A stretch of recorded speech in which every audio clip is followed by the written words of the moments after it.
Good morning, everyone. If everyone could please take their seats, I'd appreciate it. Thank you.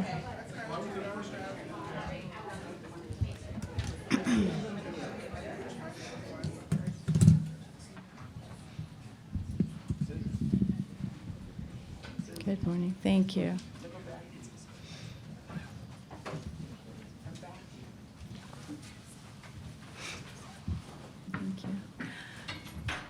Good morning, everyone. My name is Allison Picott. I am the Executive Director of the Lenny Zakim Fund, and it's a pleasure to have you all here. I would like to welcome you all to our first Bridge Builder of the year, Healing from the Inside Out, Building Bridges of Understanding and Empathy Between Those Who Have Caused Harm and Those Impacted by Harm, and their families to break the cycles of violence, incarceration, and recidivism. I'd like to point out that today's event is being recorded and will be made available on Lenny Zakim Fund's YouTube channel at a later date. Before we begin, I'd like to thank the following people for making this event possible. Our hosts, the Boston Foundation, Lenny Zakim Fund board member and Boston Foundation staff person, Lauren Van Allen, and her colleague, Christian, for their help with the event logistics, our AV team of DJ Kerr and Kevin Hagan, the South End Buttery for hopefully they'll be delivering the pastries that I ordered. They went to Jamaica Plain and not Back Bay. And of course our panelists, Armand Coleman, Executive Director of the Transformational Prison Project, Ruth Rollins, Executive Director of We Are Better Together, the Warren Daniel Hairston Project, and Steve Tompkins, Sheriff of Suffolk County Sheriff's Department. Unfortunately, Sheriff Tompkins had a family emergency this morning. He is on his way, but will be delayed. So I know people are anxious to get going, so we'll get going.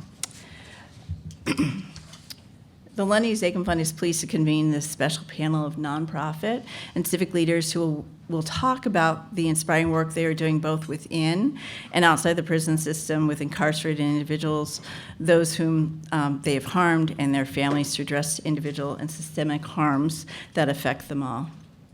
By the conclusion of this Bridge Builder, we hope that each of you has a better understanding of the importance of building bridges of understanding and empathy between those on both sides of the harm and their families, leading to the transformational healing and forgiveness, and with the ultimate goal of breaking cycles of violence, incarceration, and recidivism.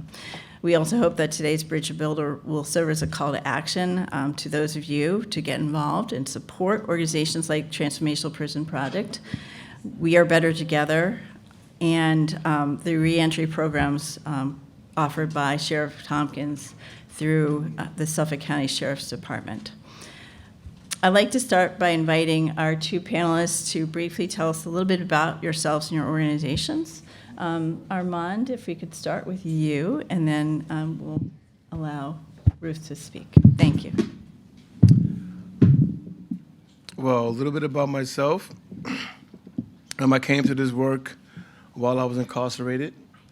I committed a crime at the age of 17, which I am totally responsible for, where I took the life of an 18-year-old, and I was sentenced to life in prison. While during my incarceration, which spanned 28 years, I served over a year in the House of Corrections, the same House of Corrections that Tompkins is now oversees. And then I spent 27 years in the Massachusetts Department of Correction. 20 of those years were spent in maximum security prison. Over a decade was spent in solitary confinement.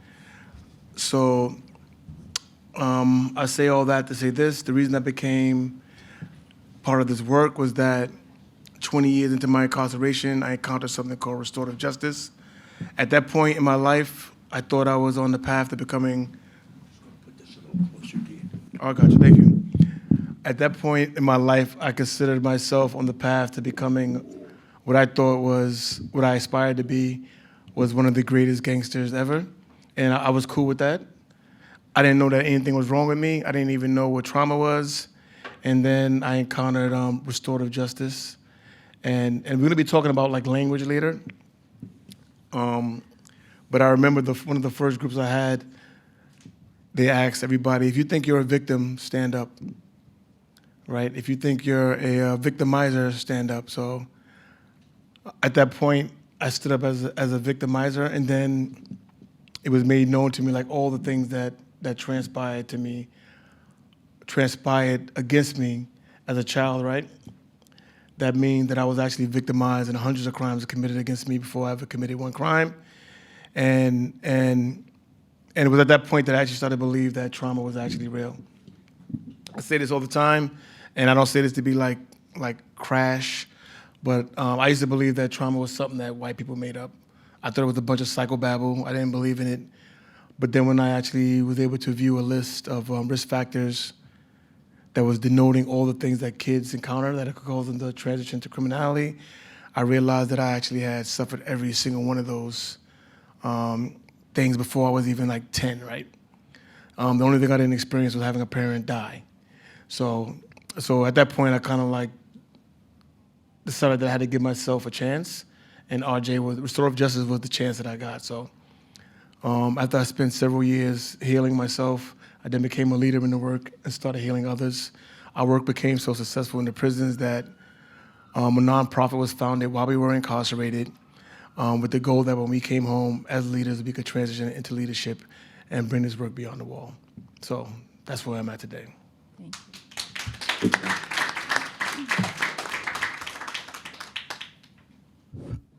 Hello?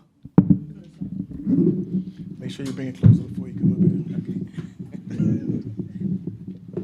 Good morning, everyone. Okay, so my name is Ruth Rollins. I am the founder and executive director of We Are Better Together, Warren Daniel Hairston Project. A little bit about myself, born and raised in Boston. I've been in the human service field for over 20 years. My background is domestic violence. I always say I lead with my mother's heart, helping community I went dead. Okay. Could you all hear me in the back? Okay. Helping community members that have had their children impacted by community violence. In 2007, I never thought a tragedy would hit my door. My son, Warren Daniel Hairston, at the age of 21, was murdered, still to an unsolved homicide. You know, with my son's case, it was two young men. One ended up dead, and the other one was never brought to justice. And I really wanted to understand how these guns were ending up in our community, so I got involved with a lot of prevention work. I am also the co-founder of Operation Lipstick, ladies involved in putting a stop to inner city killing. And we did a lot of wonderful work, you know, in regards to addressing straw buying, that we found out that that was one of the ways how guns were ending up in our community, hiding, holding, and storing them. And I credit them on my healing journey. Prior to my son being murdered, and they no longer do this, when my son was murdered, instead of honoring my child, they had his criminal record in the paper. So even in death, he was being re-victimized. I knew my child's life mattered, but systems, but countless other mothers as myself, they no longer do that. So doing that work, and we were able to take that organization nationally, I was still suffering in silence. I had another son that was incarcerated due to gun violence. And I had got so much support and love by being a survivor of a homicide, but I had never talked about my other son due to the stigma and shame. In 2016, during one of those workshops, I was able to bring my other son into the room. And what I realized, there was nobody that was a program that was working with mothers that children were impacting on both ends of gun violence. So I had to create what I needed on my healing journey, and that's when we gave birth to We Are Better Together, Warren Daniel Hairston Project. We do lead in accountability, but we lead with compassion. So in 2016, when I gave birth to We Are Better Together, Warren Daniel Hairston Project, it was still the stigma and shame, and it wasn't the most popular thing. It was judgment. I must have did something wrong, and I felt like I stood alone.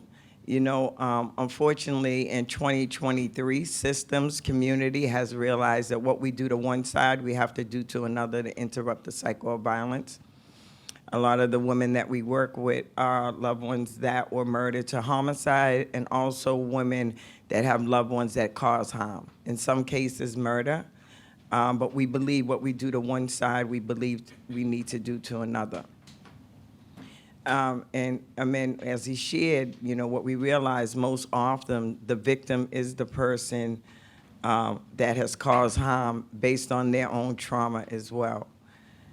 So we work with families, women. We all got magic powers. My magic powers are women and girls that are impacted on either side of gun violence. So that's a little bit about me.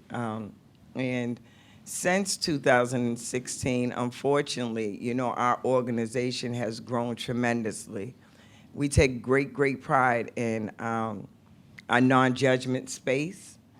And it's something about creating a non-judgment space and a healing space that women are able to come forward and talk about their trauma and things that they've been through. We tend to go backwards in order to go forward. Or what does that mean? We addressed our own trauma prior to losing a child to homicide and incarceration. I am a survivor of domestic violence. I'm a survivor of many things. And what we realize is that we have to heal that little girl in order to go forward. And a lot of times our trauma has historically generated through our children that are causing harm. So we do a lot of work in terms of going back to address our trauma and going forward, just leading with, you know, healing ourselves first. And please forgive me, I'm a little nervous once I get You're warmed doing up. an excellent job. I do this 100. Thank you so much. I'd love to start. I think it would be helpful for those of us who never participated in a restorative justice circle or a healing circle to understand what that's like, because I feel that that's at the root of the work that you're doing and the missions that your respective organizations are trying to advance in our community. So could you each take a time to talk about your respective experiences? Go first. Kind of walk us through, like, as if I were to sit in a circle, whether it's a restorative justice circle or a healing circle, for the first time. Yeah, so the way we traditionally operated in the Transformational Prison Project, especially in the prison setting, is that accountability is at the root, right? I'm pretty sure from survivor-centered programming, even though we also recognize ourselves as survivors, it's a different process taken. So I'll let Ruth speak to that. But the first thing is accountability, but it's difficult for a person to get to accountability. Now, I can sit here and tell you right now that I committed a crime and that I did it, but I was in prison for 28 years. 20 years I never even spoke about my crime and never even said that I did it because of the harms that were committed against me that nobody ever took accountability for. So once people sat me down and I started to realize that I was a survivor as well, that I was victimized as a child, and people in the community, people who are part of systems started to take some accountability for what happened to me, then I was able to sit sit and address my own things that I did, right? So the first thing we do I just want to say that, but the first thing we do when we come into a space is that we have to create a safe container. So we dealt with men exclusively at first, so every man that come into that space is going to be addressing, first of all, the crime that they did in detail, things that happened to them that they probably never ever spoke about in their life, the most difficult of which for them to speak about is probably like sexual harms that happened to them.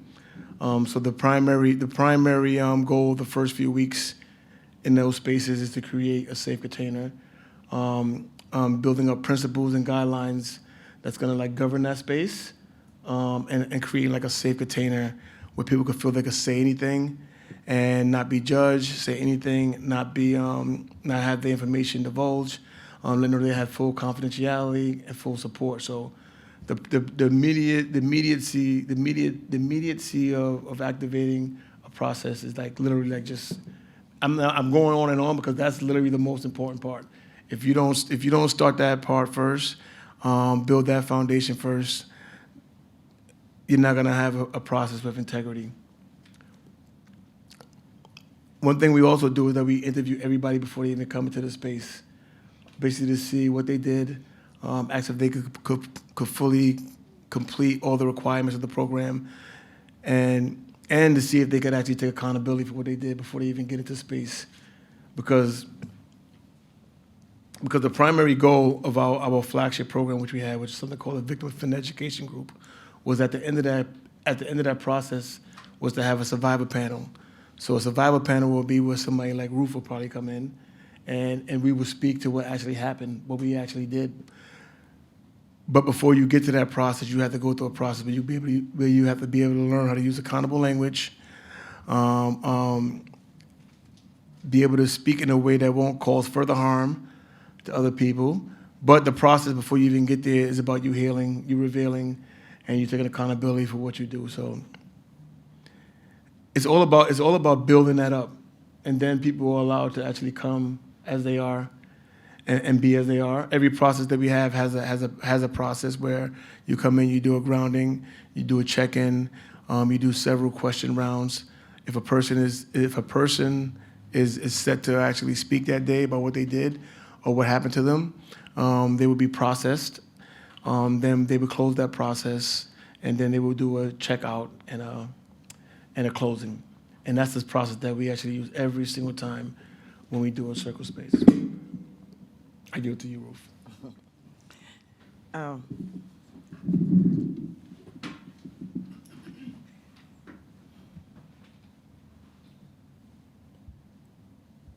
I think one of the things, I mean, it's an honor being here with you and just listen to the way. Well, we are better together. We're very creative with meeting people where they are. You know, we work with a lot of mothers that their children are causing harm. We work with a lot of population that systems have thrown away, right?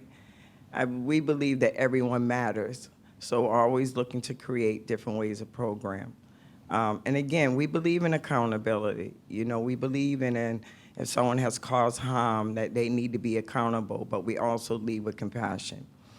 So the work that we do, and you know, restorative justice / trauma-informed, that we do lead with principles that we have. And I know a lot of you all are wondering, how do you get a mother in the room that a loved one that has caused harm, that took someone's life, and a victim of homicide? I don't know, I say it's God's work. Women either come and feel like they belong, or people leave and never came back. By the grace of God, hasn't anyone thrown chairs and acted up or anything like that. It's like, so we look at it from a trauma-informed lens, right?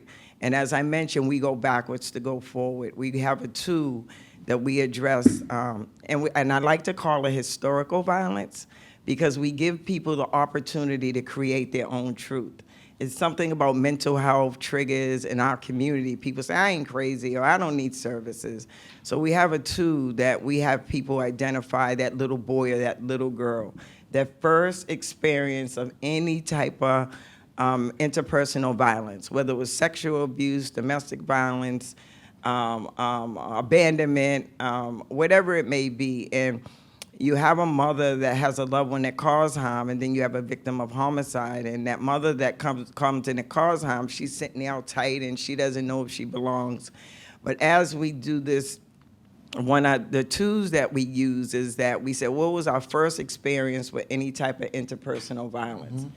Someone saying, oh my God, sexual abuse. And the same thing, the mother of the loved one who caused harm, they're like, oh my God, me too.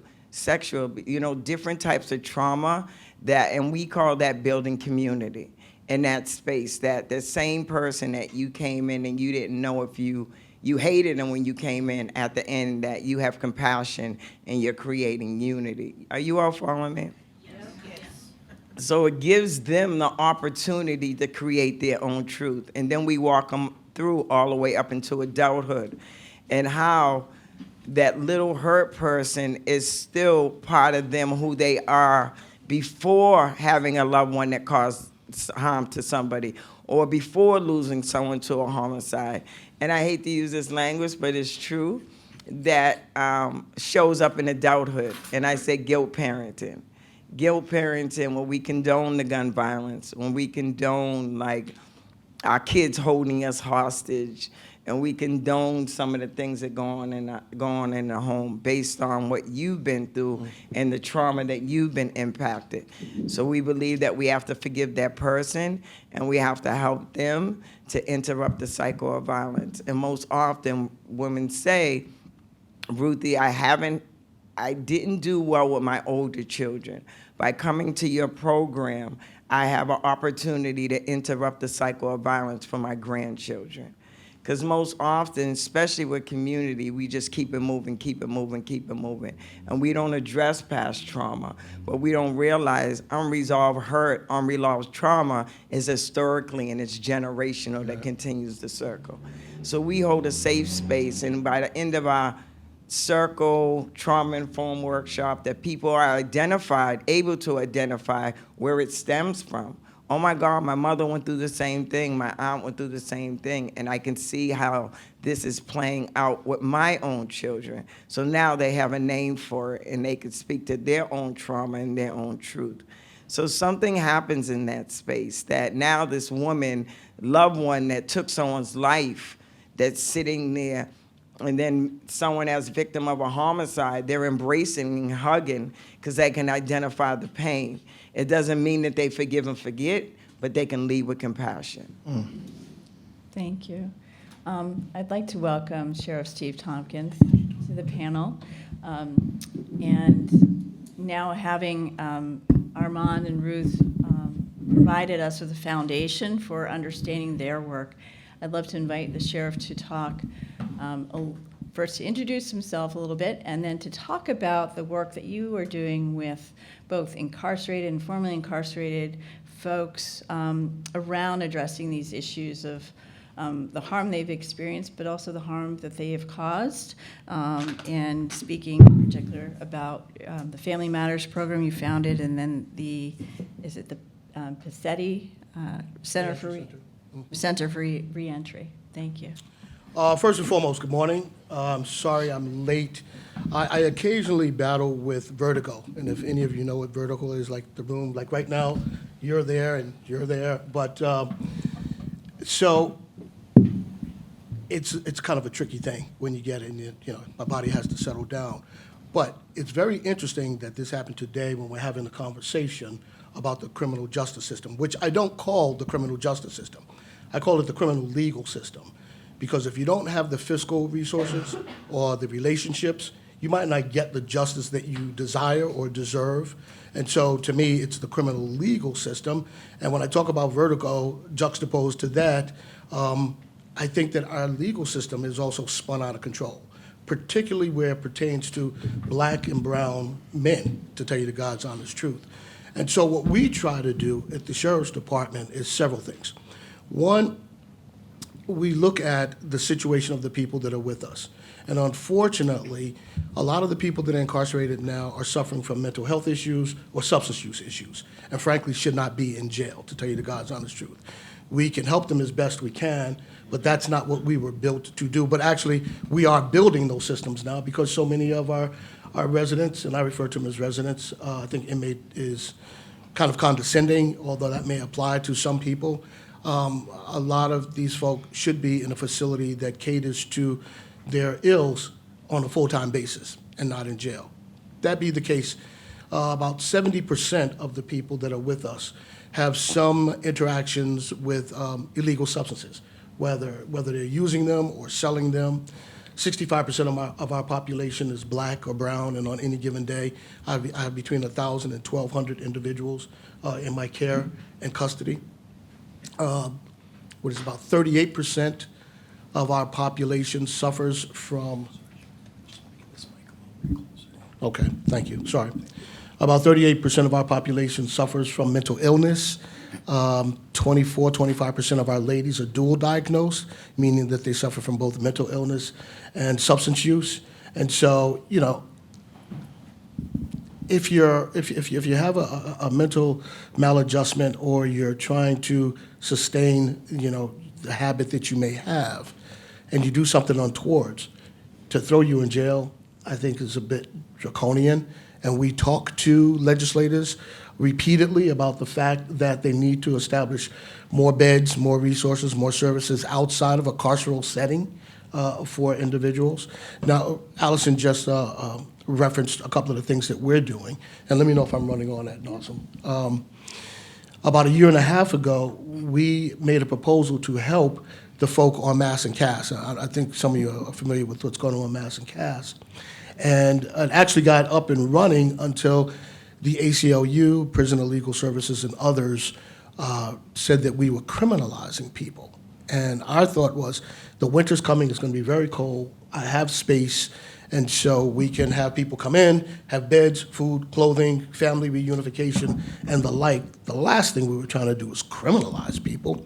I mean, for far too many years, my mother suffered from alcohol abuse. So I know this situation very intimately, you know, and to say that we were trying to criminalize was just, it was beyond the pale. But I also said that the people that we would bring in had to have multiple warrants, 8, 9, 10 warrants, not 1 or 2, but they're already engaged with the legal system in some fashion. And so why not let us help? What people wanted us to do was to let people come and go. Well, we're not a hotel. And by statute, when you're in jail, you're in jail. And what we wanted to do was establish a 90-day program where when you come in, you get a full medical, so we know exactly what your issues are, and then we know how to service those issues, working with a lot of our external partners. That didn't work, and, you know, be that as it may, we felt that if we're going to be committed community partners, that we needed to devise another way to be helpful. And so we approached, actually, I shouldn't laugh because it's not funny, but we approached the federal government versus the state or the city to say that we really want to be participatory in addressing this situation. And we wanted to take, well, we are taking, one of our units is going to be a full-blown mental health unit. So when you come in and you have a mental health issue, you're not going to go to general population. You're going to go to this unit here. We are establishing a full-blown substance use unit. There again, if you've got that issue, you're going to go to that unit, not to general population. That way we feel that we are better prepared to really help you while you're with us.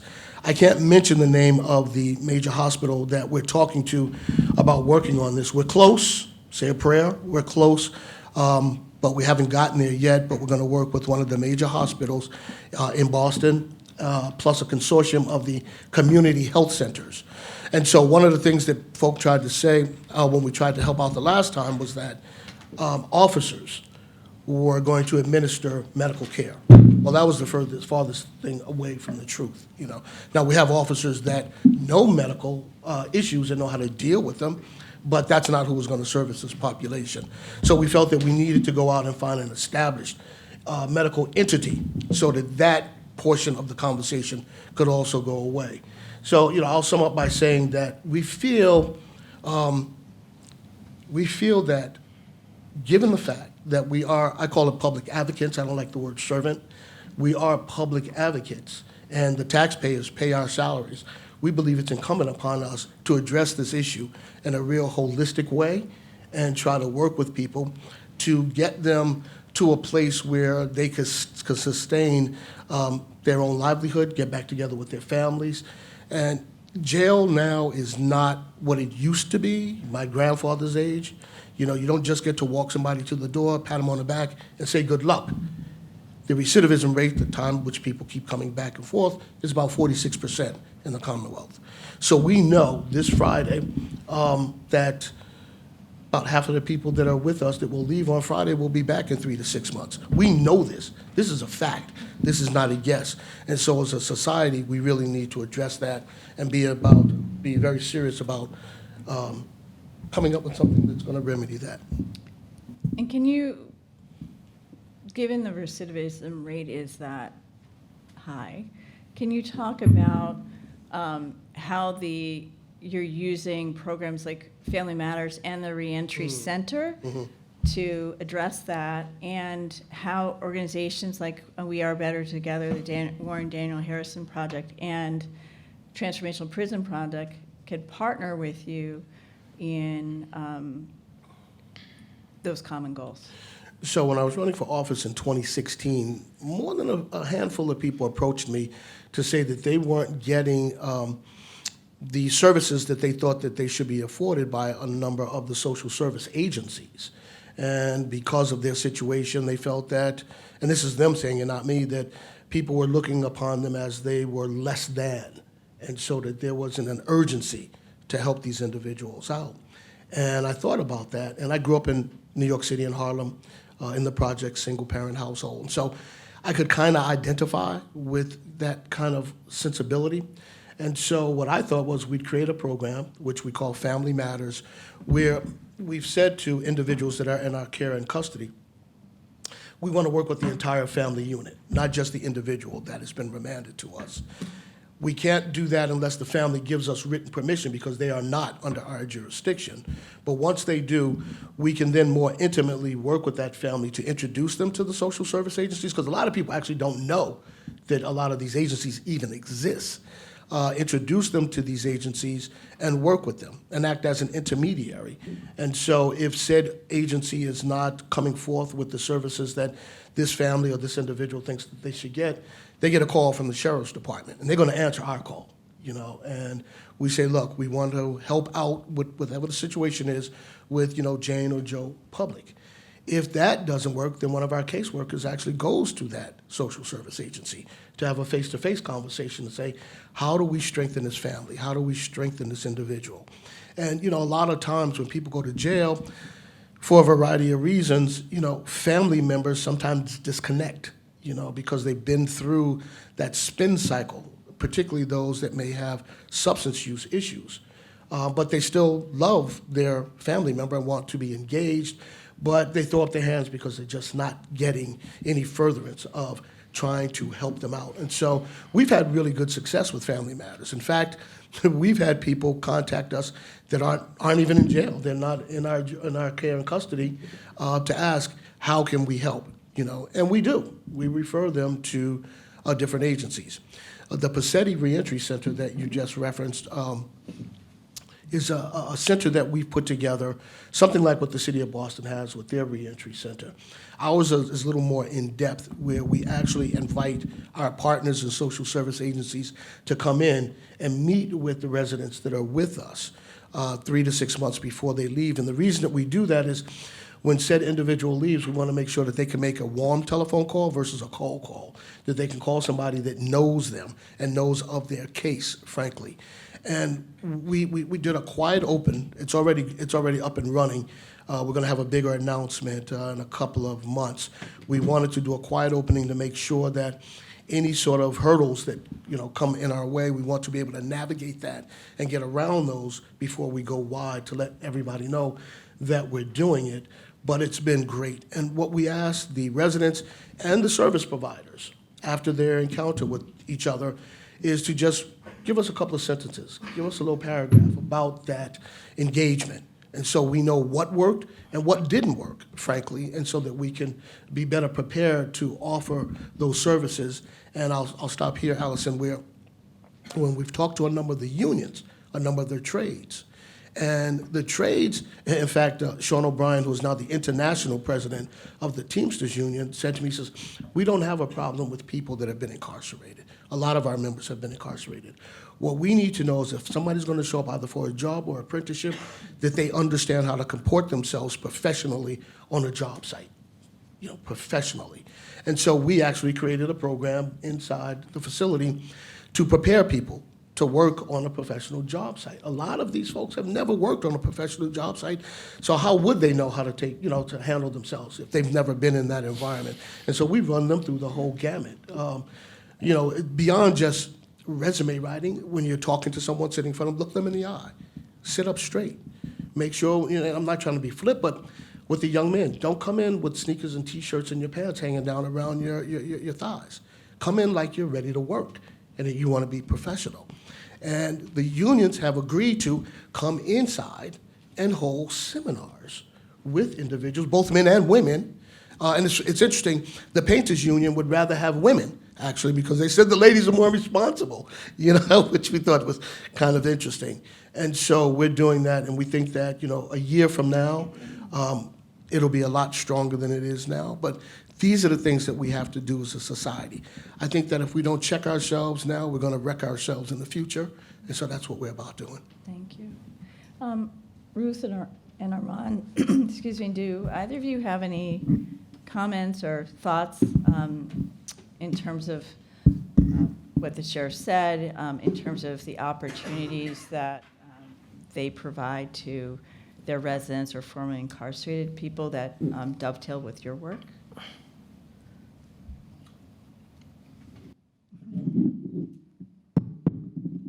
It sounds like, could you all hear me? Yes. Yeah, I totally agree. Thank you, Sheriff Tompkins. In regards to the family unit, in regards to, like, if we really want to see change, we have to work with the individuals that they're going home to. Having a son that's incarcerated, one of the biggest challenges is that I could help so many, but I can't help my own. So I need programs like Armand's and the Sheriff Tompkins programs.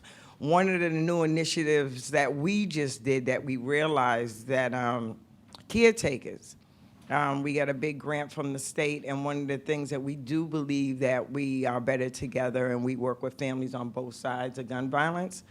But we realized as I was sharing my grief around my Danny that was murdered, and then we have a woman that has, in some cases, 3 children that are incarcerated, my grief overshadows their pain. So we created a program just for the caregivers of loved ones that are incarcerated, this is our second year that we got funded from the state, and we call it the Caregivers Reentry Plan.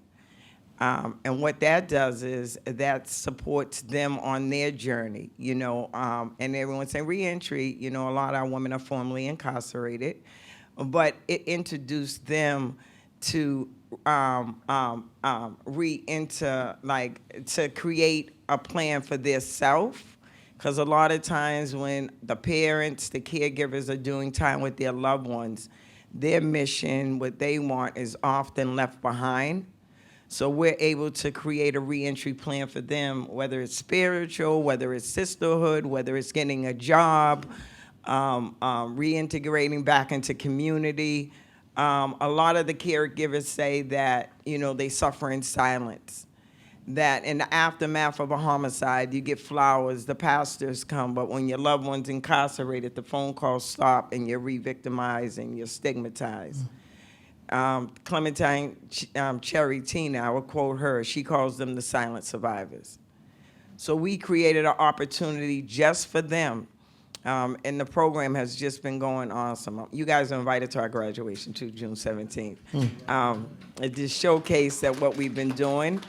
I'm also part of the Neighborhood Trauma Team Network, and that is the missing link, that we have to truly bring those families along as well, the caregivers. And they are the silent survivor, because in our community, most of them are raising their siblings' children or their grandchildren due to homicide and incarceration.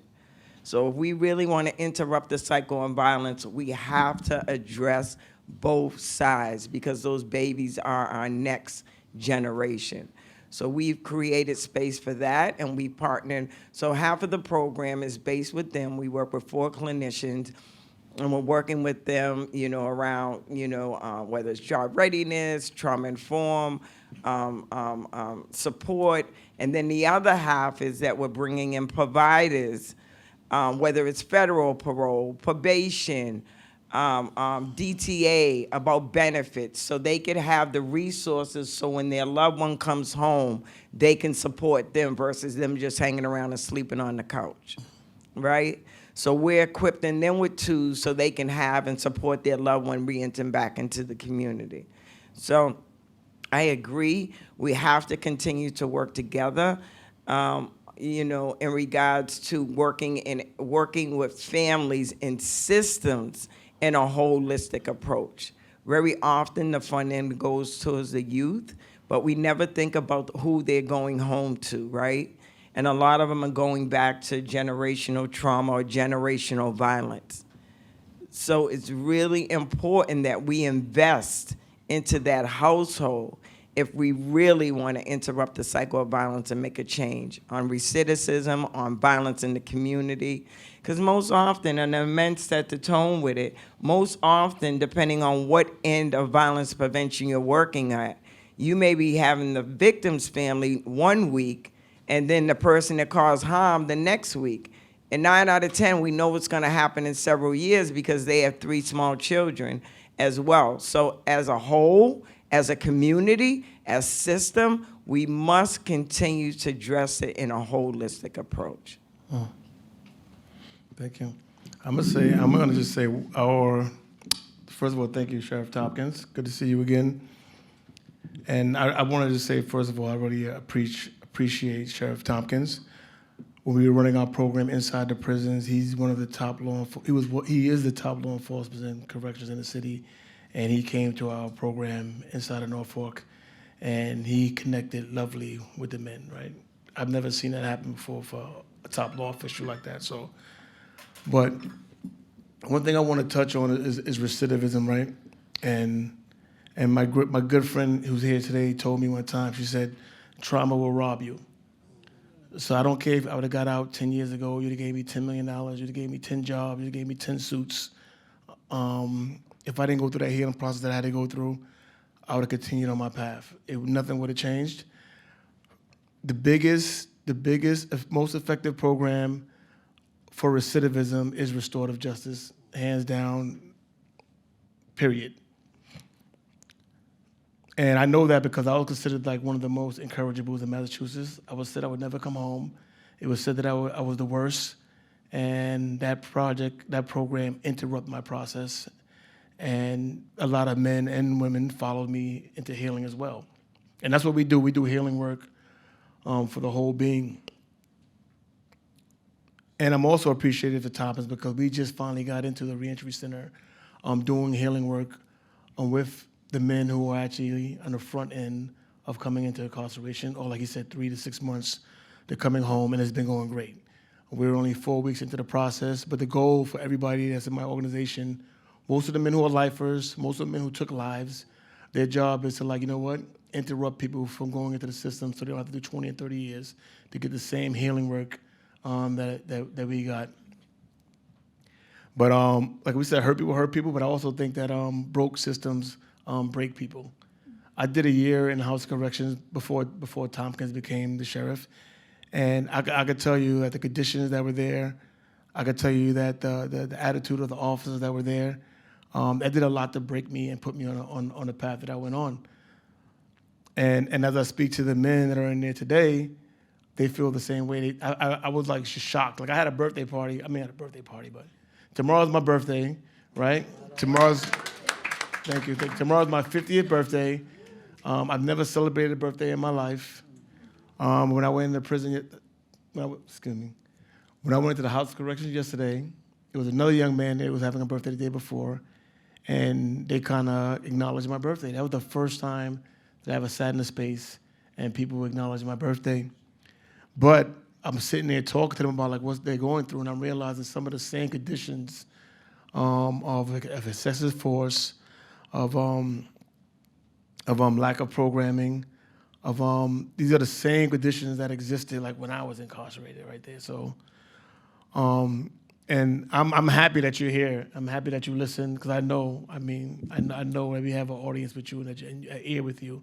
And I will say one last thing. The Transformational Prison Project went through a process where we had to cut, our funding got cut drastically, right? So we had to cut staff. We had to cut half-time. But one thing we didn't cut and was committed to was like still going into the House of Correction because we wanted to make sure that we affect people on the front end. We want to be at every inlet of the system to prevent people from actually going through what we went through and having what we have happen. So I'm happy to be here, and I'm hoping this could be the start of something that it could be a continuum. Thank you.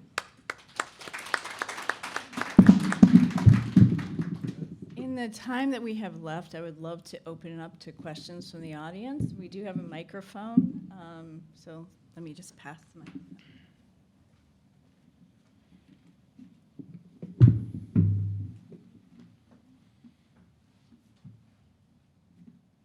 This question is addressed to the sheriff.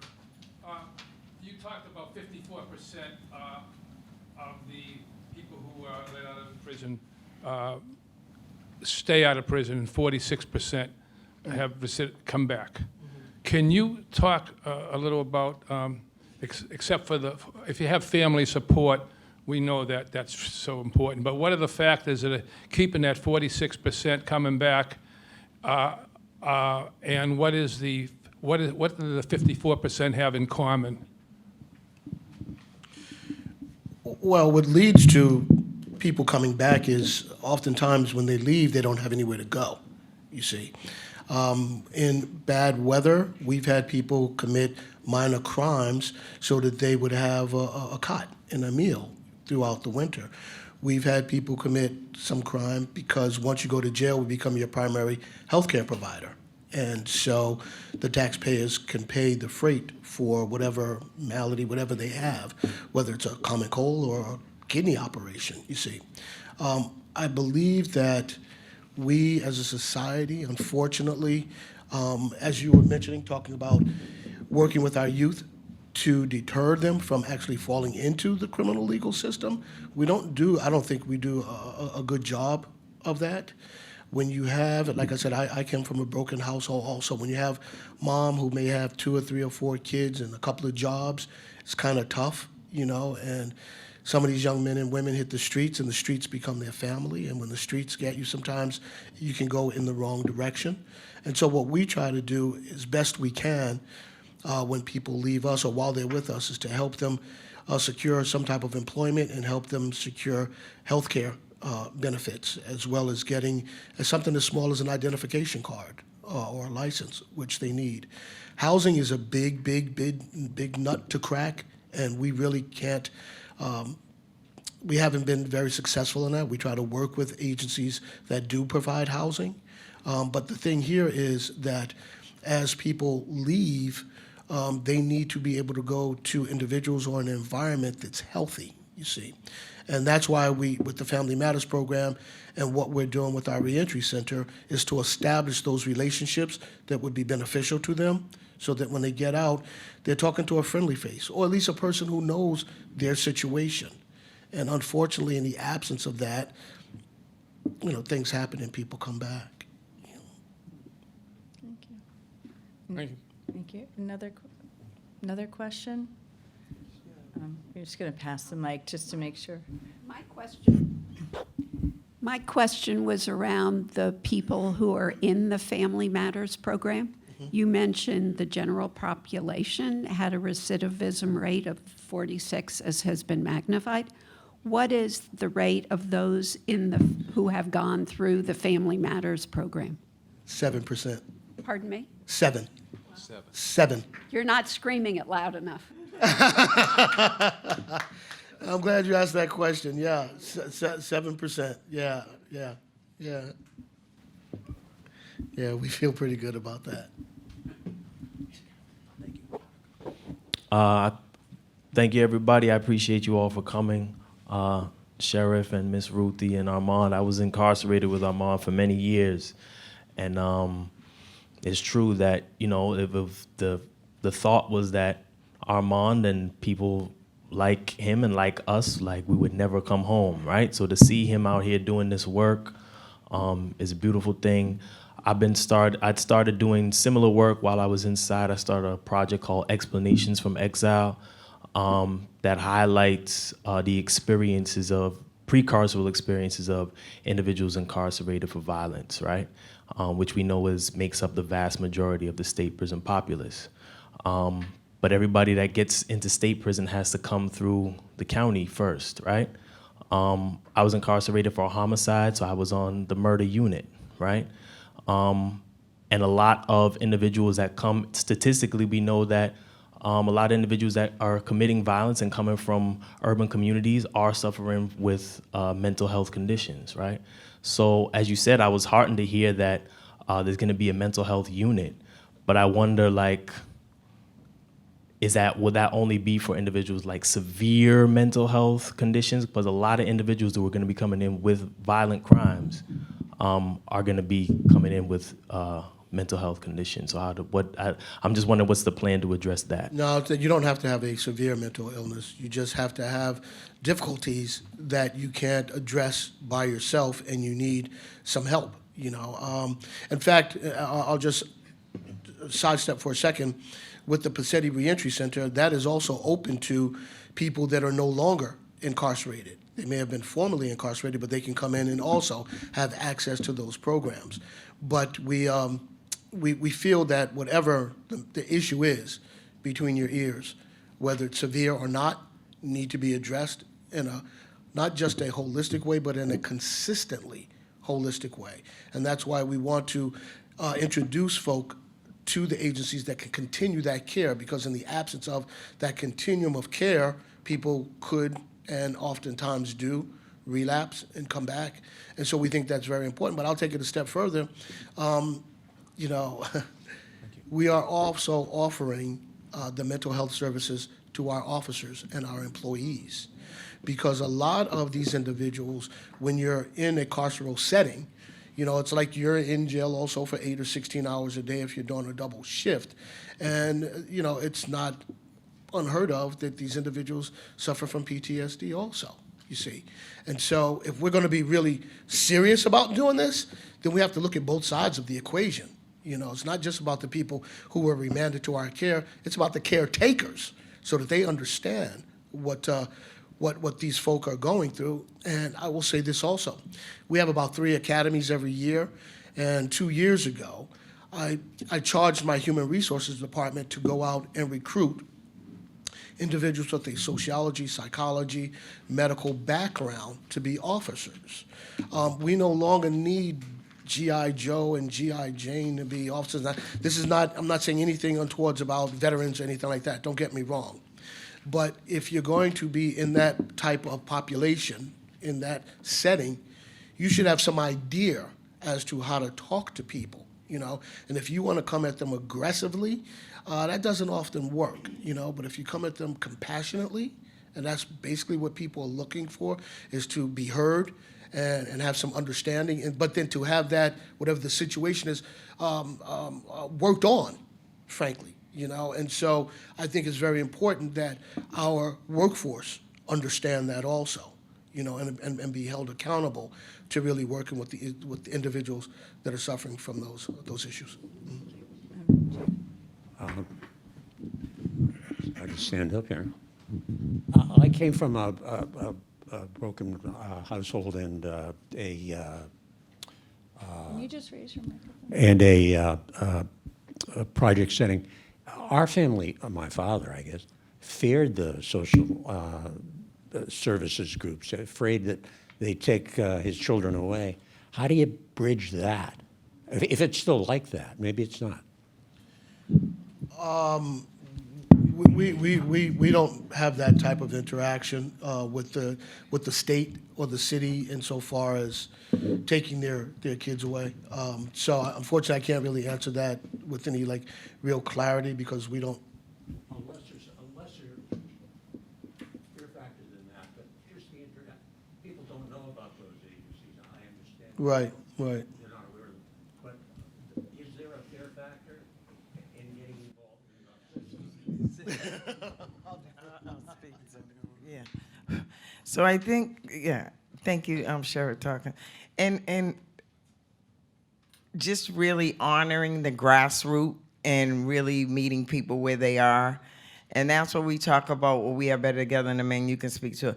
Like really meeting people where they are, and that is a concern. Even clinicians, people really don't take advantage based on the stigma of mental health. So we learned a way to address it by trauma-informed, historical violence, meeting people where they are. So in cases like yours, which is still real in our community based on systems, is really meeting people where they are, creating that non-judgment space. Like me too, me too. A lot of the people that we work with, Systems have failed. Systems have, people that we rely on have taken their children, have fought for them to get their grandchildren, have used their story to re-victimize them.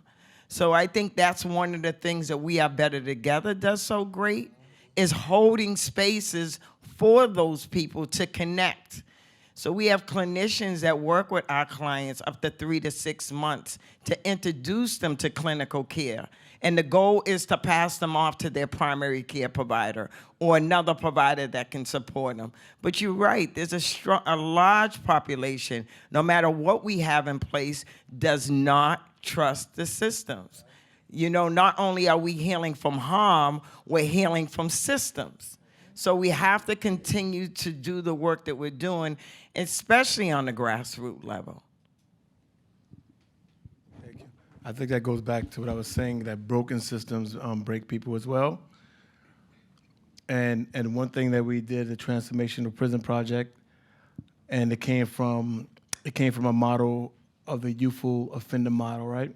So I went to prison at 17, and when the law was passed saying it's unconstitutional to incarcerate a child for life without parole, the state said I would have the best possible opportunity at parole. That's the only reason I'm here now today. And with that came access to social workers, mental health professionals, and other forensic experts, right? And I took full advantage of it, but even though it was difficult at first.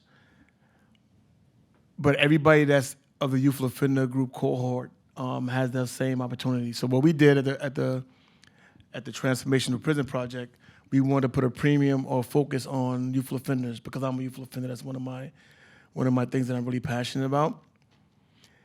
We created a Center for Wellness and Restorations where all the clinicians had to go through restorative justice training.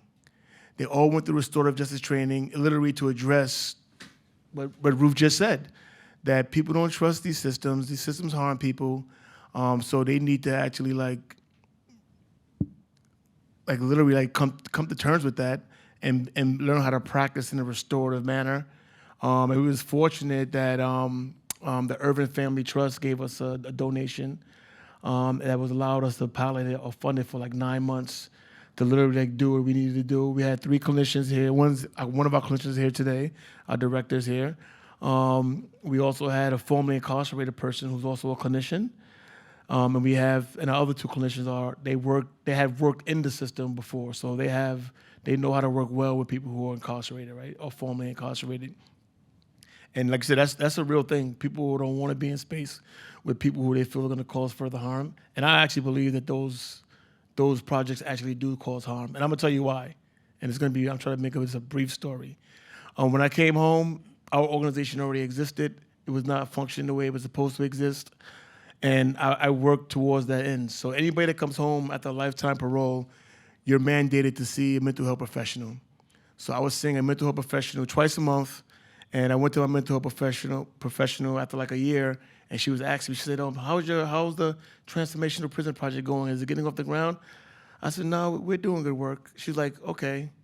Are you still working? I said, yeah, I have a part-time job, but I'm still working at getting this organization up and running. And she immediately went through an exercise, but she said, listen, do you plan to live in Boston? I said, yes. She said, how much do you think it's going to cost? She said, do you plan on having a car? I said, yes. How much do you think that's going to cost? Do you plan on having a relationship? She literally listed a whole bunch of stuff that she thought that would cost a certain amount of money, added it all up at the end and said, you need to give up this dream of chasing restorative justice and get a real job.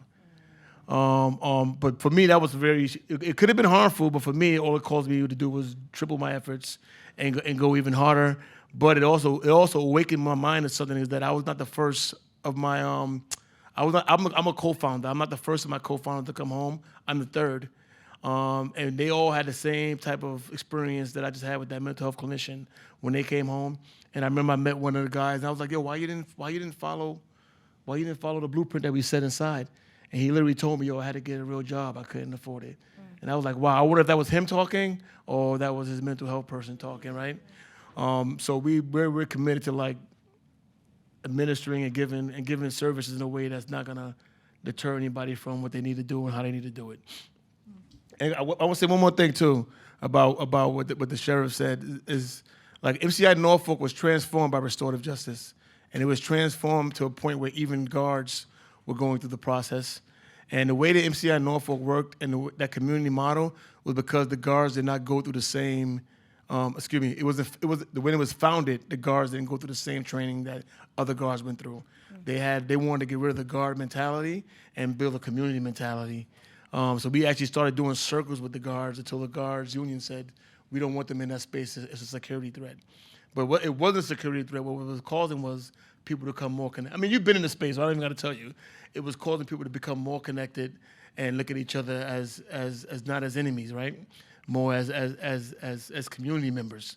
And I think that's something important that I don't know if you can look into that, but I think you should look into that as well. I mean, Good morning. My name is Ruth Zakim. I'm from the Massachusetts Coalition to Prevent Gun Violence, and I'm really glad to be with all of you today. And my question is really directed at Ruthie and Armand. And you're doing so much intervention work, but I know you're also really trying to do prevention work so that no one ends up incarcerated. So we don't need that response at all. And I was hoping you could reflect a little bit on sort of this piece around broken systems. What needs to change in systems? What needs to change in policy to really get at prevention? To really help stop this at its core, at its beginning. So I'd love to hear your thoughts about both systems change and policy change that would impact prevention. Okay. Did you plant that question, Allison?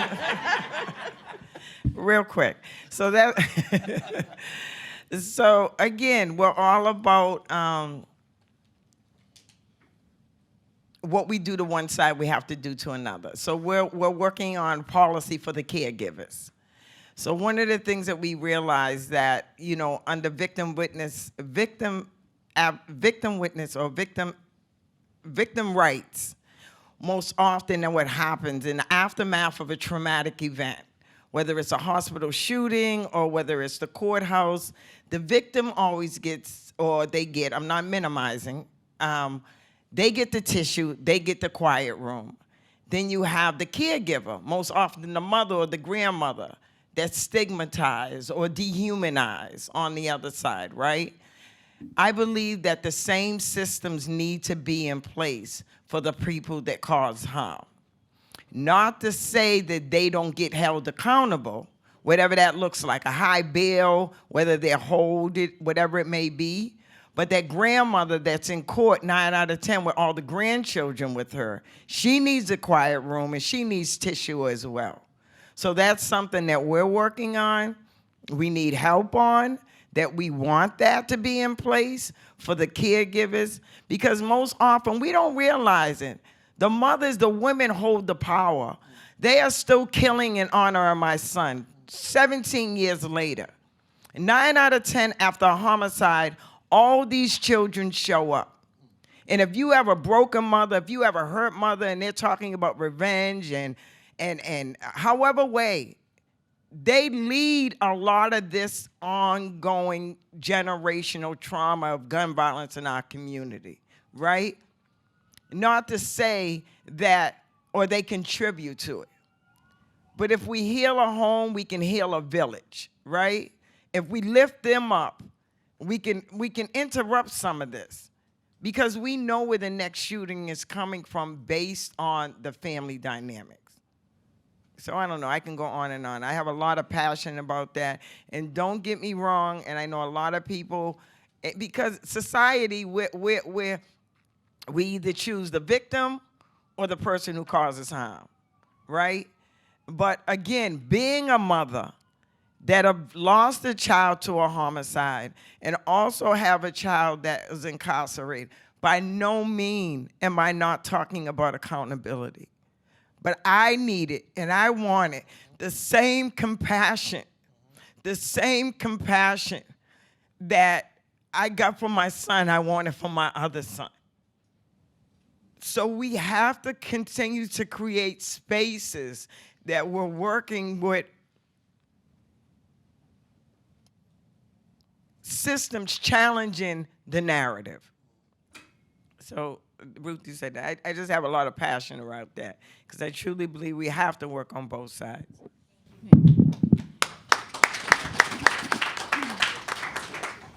Thank you. I'm gonna say everything Ruth said, and I'm also gonna say, simply put, I think people need to start asking, especially when in the instances of young children. First of all, we shouldn't be incarcerating children. Period. I don't think that's something we should be doing. But you should be asking, like, what happened? What happened to you? I think if a kid is acting up, because I know it was me, and I didn't even know why, right? It was because of something that happened to me.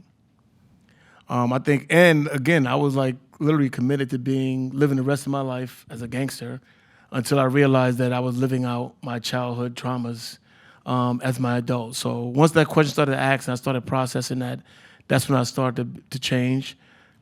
And Ruthie said it best. Like, I remember the first question somebody asked me, they said, what was your first, tell me about abuse of power. When's the first time somebody abused their power over you?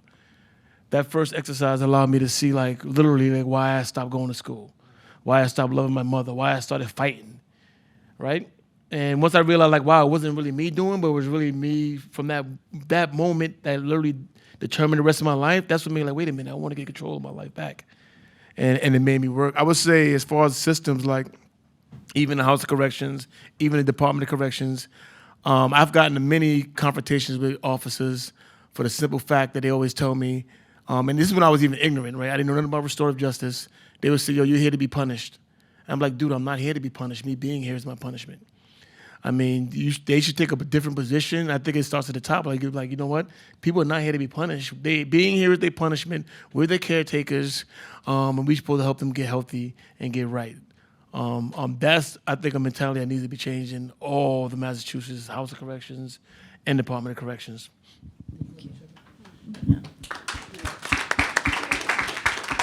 You know, that's a very poignant point that you make. And you know, what we say also is that, one, we don't stand as judge and jury.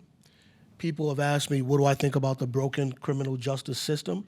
And I tell them I don't think the criminal justice system is broken. It was built to be punitive and punishing.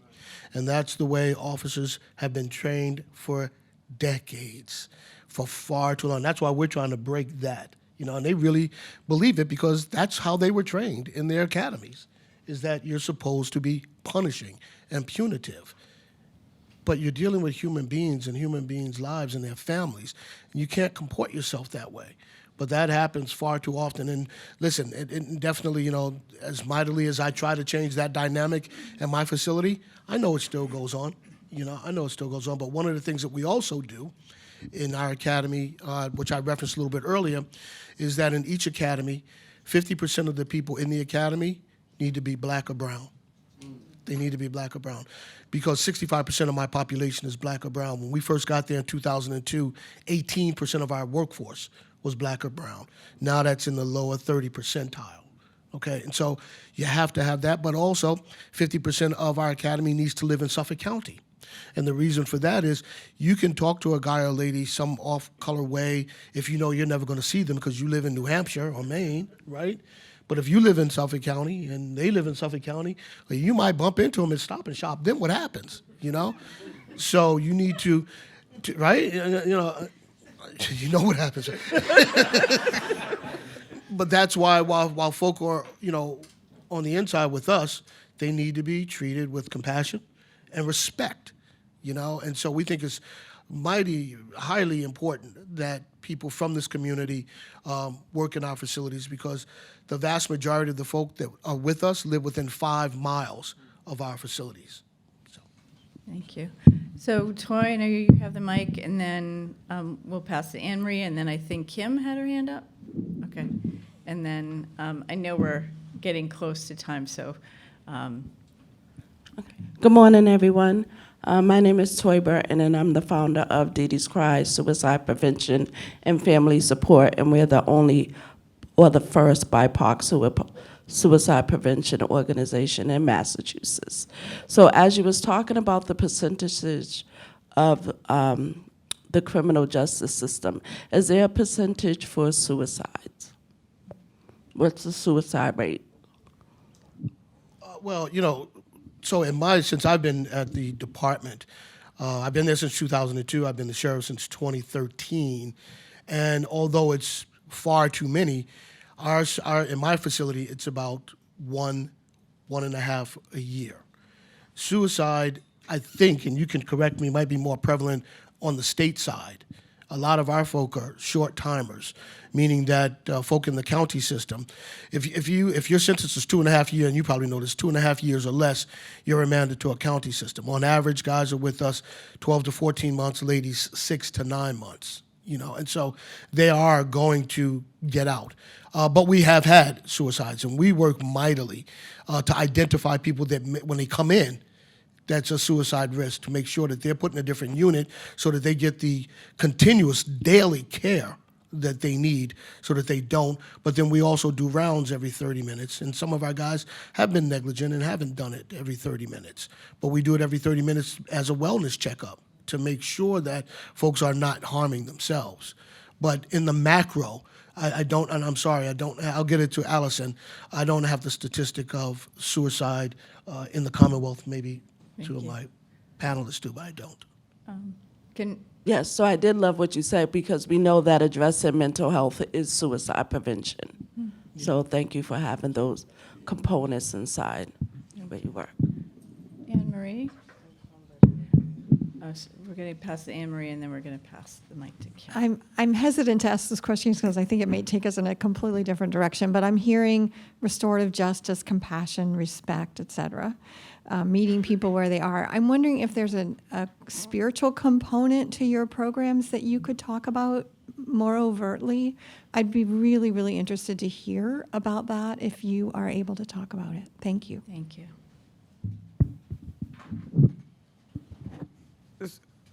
So we don't really have a spirit, although we do invite, it's spiritually led. But it also, we're mindful, because depending on where you are as a victim, some people are angry at God, but we do hold him in the space. Thank you for that. Yeah, I would say that restorative justice is an indigenous practice, which is just spiritual in its root, not what we think as traditional spirituality, right, as religion. However, every space that we create a centerpiece. So, and in that centerpiece, everybody brings like what means the most to them.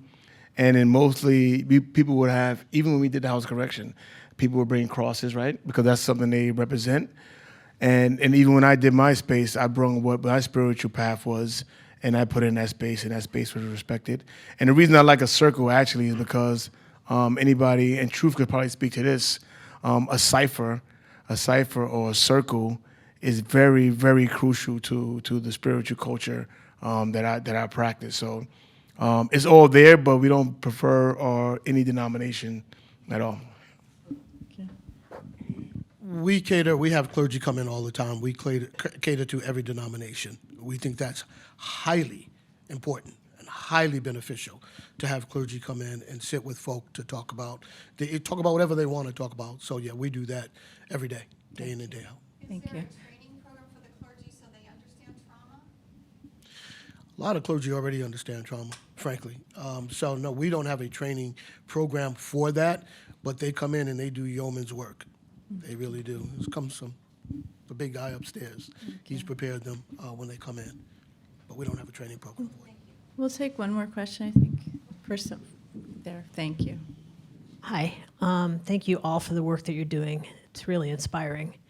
My question's for Armand about, you mentioned the victim panels as a part of your program.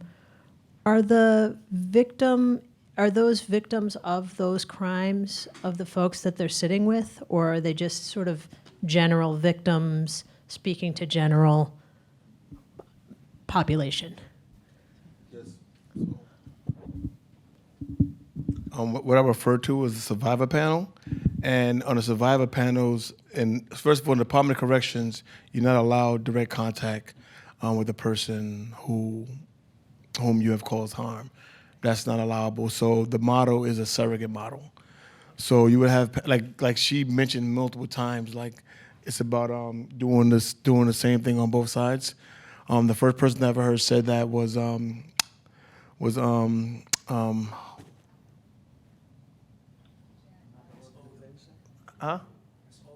There you go, Pam. Miss Odom said that. Excuse me. She said it's like algebra. What you do on one side, you have to do on the other. She's one of the people who actually came into like our first survivor panel. But the person who actually committed the harm against her and her family are not. I don't even think it's legal to actually be in the space, or I wouldn't say legal, but they don't allow it to happen at all in Massachusetts Department of Corrections. So it's always been a surrogate model. And have those survivor panels, I'm imagining the impact was great on the incarcerated folks. Yes, and I'm happy you asked that question because when I came home, I realized there was a debate about the effectiveness of surrogates, right? But for 10 years, all we had was surrogates, and they worked amazingly on some of the most encourageable ones, right? So, but those panels were very, very much impactful. Sheriff, you have a quick comment, please? I actually have an ask of all of you, and that would be to consistently get in touch with your legislators, write letters, calls, what have you, because I don't know that they hear from folk in this room or others that are impacted by what we're talking about enough. Clearly, they have a lot on their plate, but they need to hear from us consistently. It can't be a flash in the pan. And I got to tell you this, one thing that legislators understand is the power of the vote. And if you're not getting the justice that you believe you or your community or your family should receive, vote them out of office, myself included. Vote us out of office. I always get into this debate about term limits. I think that, you want to be in the public service, do 20 years and take your ass home, frankly. When you're there beyond that, right, it becomes about keeping your job versus doing your job. And that happens far too much. And I will end by saying this also. We still have far too many people that have been remanded to our care that have had some interactions with marijuana or selling marijuana or using it or muling it. Now that the Commonwealth is making money off of that or will make money off of that, I think a lot of these people that have been incarcerated for that should be let go, frankly. I mean, if they're nonviolent, of course. But they shouldn't be in jail. Look, if the government is going to profit on this, why are you still putting people in jail for this? Makes no sense to me. Yeah. Thank you. So we are over time, but I really appreciate all of you joining us today, and I would like to. Do you one comment? If we could have 1 or 2 minutes just to address language. Okay. So that was one of the questions that we didn't get a chance to address, and I don't know if you all realize that we use different language. We work with the same population, but we use different language. So originally when I started the program, I used to use a perpetrator, an offender, which was really dehumanizing. We Are Better Together use cause harm, community, loved one that cause harm, because we realize that dehumanizes individuals as we're speaking to these mothers. So Amend, he can address, but you hear me say a lot about community harm and loved one that cause harm. We don't use perpetrator or offender because it dehumanizes, and it also, it's not inclusive. Thank you. Yeah, same thing. I think when we use the terms like responsible bodies,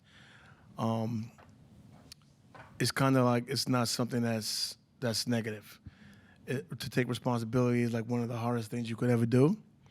And I would say, like, just as a last point of that, I told y'all my whole resume of incarceration, including like a decade in segregation and being 20 years in the rough environment, the worst environment that Massachusetts had to offer. But the only time I was ever afraid or scared is when I had to do a restorative justice circle. I'm gonna be honest with you. I was scared. That's the only reason I did it. I consider myself one of the toughest and one of the baddest, and I was afraid. So I laugh at people that say like restorative justice is easy or that is soft, because it was literally like the hardest thing I've ever did. Yeah, and great job, Ruth, in explaining that. Thank you. Thank you.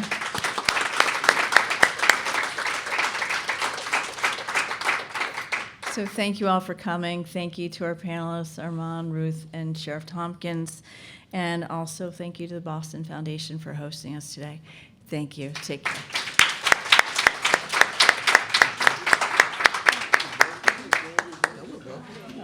Sorry. I had to get somebody to come and get me. I'm okay.